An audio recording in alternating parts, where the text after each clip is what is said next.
So it looks like the devs for the first Descendant are at it again. It was literally weeks ago where we had Dev Note 7 release, and now we have the Dev Note Volume 8. Let's take a look and see what kind of things are changing. These guys are really on the ball at the moment, so I'm pretty looking forward to digging into this and seeing what's going on. So it was only weeks ago we had the Dev Note Volume 7 for the first Descendant, and now we've already got Volume 8 out. So let's dig in, see what they've got in store for us today. This one seems to be much more focused around the changes to the open world field and how they're going to be cutting the map up into different sections. So let's dig in, see what's going on. So greetings Descendants, this is the first Descendant dev team. We were a bit worried with the previous Dev Note Volume 7, having thought that we might have covered too much ground in our attempt to go over everything we're working on instead of going over the details of each topic. Fair enough. In Volume 7, there was a lot to go through. There was tons of different changes, things they were looking into. If you missed that, I'll link the video in the description below. I did go over those full dev notes. Anyway, let's keep looking. It was a relief though to see the community reaction that many of our Descendants could see the big picture of the direction the development is going, which personally I think is quite good. Digging through the comments of my previous video on the previous dev note, a lot of people are throwing comparisons out like Anthem and things like that, which of course it's going to get as a live service game, but I'm hoping the first Descendant can shine through a little bit. It has obviously taken a lot of different elements from different games, so I'm hoping that these guys have actually just taken the best of different games and pulled them all into one game to hopefully make something that stands out. I know it sounds weird, taking elements of different games to make one thing that stands out, but if you take the elements of different games that have done well and combine them into one game, surely you'd have something that's pretty decent, right? Anyway, I'm going to make a whole video covering that at some point in the future. Let's carry on with the dev notes. So while we painted a broad picture last time, we'd like to delve more into several topics in detail from now on, depending on the development progress. In this dev note, we'll tackle one of the most hotly debated topics amongst the dev team since the last cross-play open beta test, field enhancements. So if you've not seen the previous video or read the previous notes, they're essentially going to be cutting the map up into smaller chunks. This means they can have denser areas with more stuff going on, instead of having one large area with not a lot happening, to be honest. Surveys conducted with our testers and their ratings show we've made significant improvements to the first Descendant, but we've also heard a lot of frustration in the fields. The dev team agreed, and we've been working together to improve the field play as much as possible before launch, and then continue to update and improve while the game is in service. The first step in enhancing field play was identifying the problems. The conversation created a lot of ideas, but it was critical to determine what the main issues were and solutions that would make sense for the game.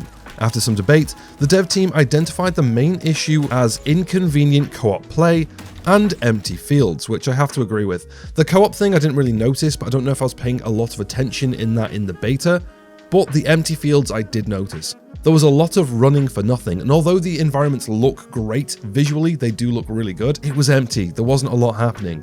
I was hoping that was just because it was a beta, but reading through some of this, I think that was the way it was going to be, so I'm glad to hear they are making changes here. Co-op play improvements. First, let's discuss co-op.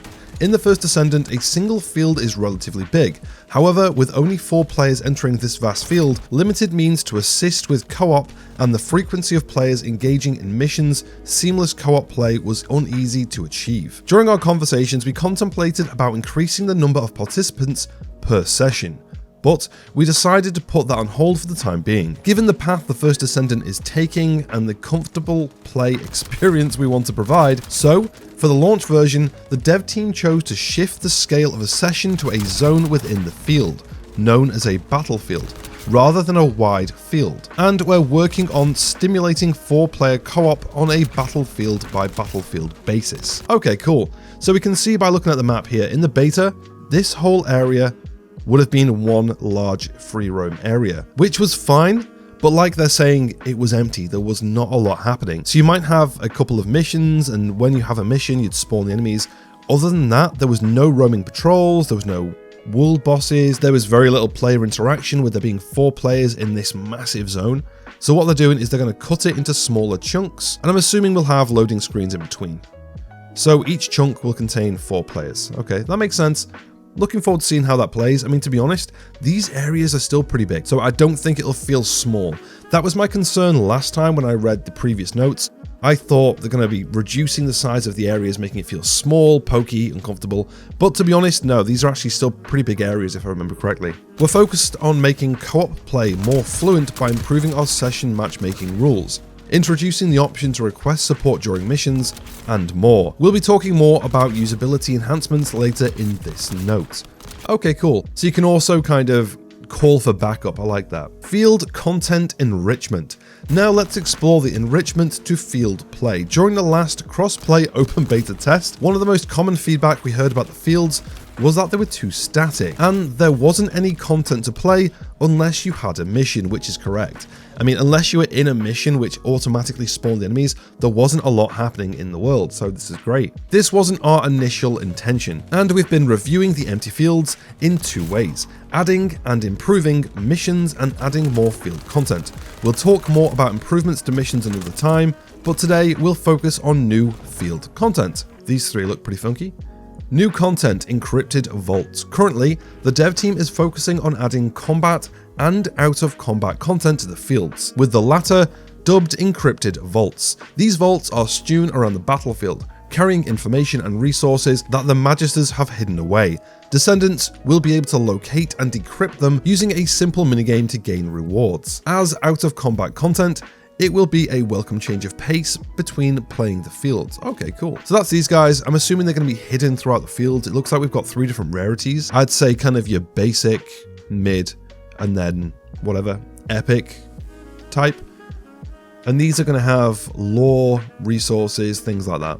Sweet. Wonder if there's going to be a way to find them, or whether they're just going to be hidden and you have to actually explore and go digging. I don't really mind the latter. I'm just happy to hear they're adding more to the actual open worlds. The open worlds, like I say, they're really good looking areas, and you want to be in them. You just need a reason to be in them. So this is great. I'm glad they're adding it. So this is the minigame for the encrypted vault. It looks like it's going to be a bit of a, maybe this spins and you have to click when it hits here. And every time you do one ring, it maybe goes to the outer ring or something like that. And this looks like a time limit bar. So within a time limit, we're gonna have to do this mini game, get some rewards. That's pretty cool. New content: Void Fragment and Void Fusion Reactor. Fields include known items as Void Fragments. The Void Fragment can only be destroyed by an attack of a matching attribute. Interesting. And when destroyed, an item known as a Void Shard can be obtained. When you acquire a Void Shard and put them in a so-called Void Fusion Reactor, a secret monster known as a Vulgus Commander is summoned. Defeating the summoned commander will yield a reward, making this an additional piece of content that can be replayed alongside the field missions. Okay, sweet. So that sounds like you find these, break these, get a fragment, and then you can spawn what sounds like a world boss, maybe like a small world boss, and get some decent rewards from it. That's pretty cool. I like that. Next, we have the new content Vulgus Recon Outpost. In addition, the fields are now littered with Vulgus outposts from the invasion of Ingress. Corell's instructions to find the Ironheart prompted the establishment of recon outposts throughout the fields. These outposts are scattered around the area and vary in size depending on importance. Scouts monitor the field. Beginning with the smallest outpost, players will frequently encounter and go into battle with them as they explore the fields. Cool, so this is a way of having more enemies just in the open world, which is great. So I'm assuming these will be dotted around. We can have enemies patrolling the area, scouting the area.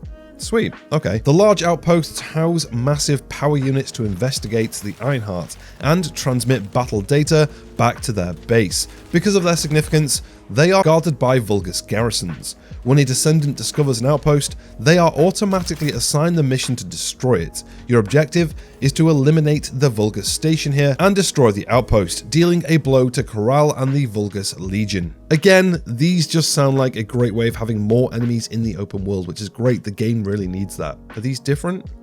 So these look like the same outpost, just from different angles. Next, we have new content records. Next, as you explore the fields, you'll discover various records. These are devices that contain hidden stories surrounding the continent of Ingress. They can be obtained from various objects in the fields, as well as through different in-game activities such as quest completion, and are saved via the UI. So these are your collectibles. This will give a story. It looks like maybe some information about weapons, resources, things like that. That's pretty cool. I was curious if it was going to have anything like this, because digging around in the beta, I didn't find anything that resembled kind of collectibles or a database or a codex or anything. So this is pretty cool. Happy with that. Also, if I'm honest, The lore for the game seems a bit almost thrown together for the sake of existing in a game, so it needs something to make it coherent. Hopefully this makes it make sense, and not just like it's been scrambled together to make a game exist. Adding field difficulty and usability features. As we mentioned previously in the dev notes,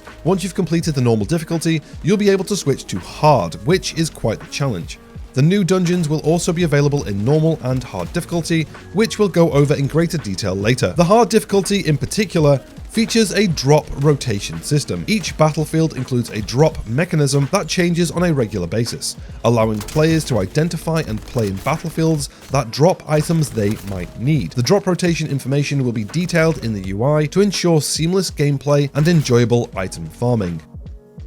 This is targeted loot from The Division 2. This is great to hear. When they added targeted loot to The Division 2, it was a real game changer for people who wanted to farm and min-max builds. It means if you need a specific thing, if you're after a certain type of gun, an assault rifle, an SMG, or maybe you're after a specific mod for your character, you can go to a specific region or mission and farm just those particular types of item, which is great. It works great for min-maxes. Here we go. So difficulty reward, we can see this is all areas. Down here we have the areas you can flick through, and this tells you what is dropping where. So we have different elements, different round types, which in the first Descendant dictates the weapon types. So assault rifles were general rounds, sniper rifles were special, I think. High power rounds were like grenade launchers, stuff like that. Then we've got the different types of, I think these were like defensive items. So these increased your HP or your defense, things like that. Interesting. Yeah, I'm really happy to see this kind of coming into the game. In addition to the ability to submit support requests to other players during missions, we're implementing a few more changes to make field play more fun.